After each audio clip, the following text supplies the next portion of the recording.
Bakr ভালুকঘাটাৰ বজাৰত অবৈধ জুৱা খেল নিমাত ভালুকঘাটাৰ বজাৰ সমিতি।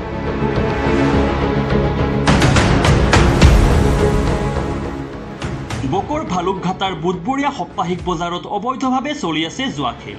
গোপন খবৰৰ ভিত্তিত মৰণকৰণ কৰি আমাৰ সাংবাদিক বজাৰখনত উপস্থিত হয় আৰু গোপন কেমেৰাত বন্দী কৰিবলৈ সক্ষম হয় জুৱা খেলৰ ভয়ংকৰ দৃশ্য। চাওক কেনেদৰে জুম বান্ধিছে এইসকল লোকে। জুৱাৰ খেলত মতলীয়া হৈ পৰিছে এইসকল লোক।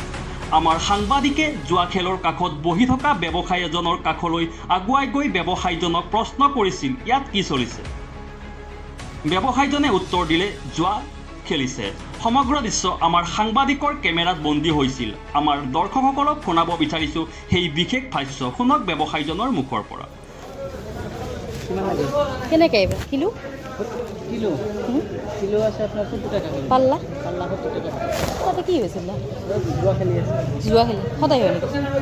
কিমান লাগে? মানুহ আছে মানুহ আছে। ডেইলি হয় নেকি এটা জুৱা? ডেইলি খেলে? নাই ডেইলি সপ্তাহ কেইটা? সপ্তাহে সপ্তাহে। কি বজাৰ এখন? ৰবিৰে বজাৰ। জেগাখিনিৰ নাম কি? আপোনাৰ মানুহ আছেনে? এইটো জেগাখিনিৰ নাম কি? এইটোৰ নাম হ'ল আপোনাৰ ভালুকঘাটা। ভালুকঘাটা ন? ভালুকঘাটা বজাৰ এখন।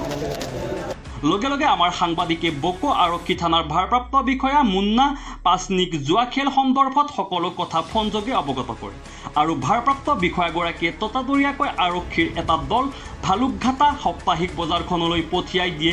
যদিও আৰক্ষী উপস্থিত হোৱাৰ আগতে পলাই পতং দিয়ে জুৱা খেলি থকা লোকসকলে। আনকি বজাৰ কমিটিৰ কোনো এজন সদস্যক আৰক্ষীয়ে লগ নাপালে। এতিয়া প্ৰশ্ন হয়, ভালুকঘাটাৰ বুধবৰীয়া সাপ্তাহিক বজাৰ কমিটি এখন থকাৰ পিছতো কেনেদৰে এইসকল জুৱাৰীয়ে বজাৰখনত জুৱা খেল পতাৰ সাহস কৰিলে? কিয় ইমান দিনে নিমাত হৈ আছিল ভালুকঘাটাৰ সাপ্তাহিক বজাৰ সমিতি?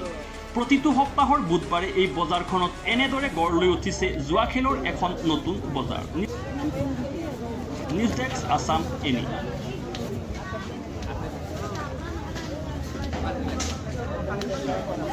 Thank you.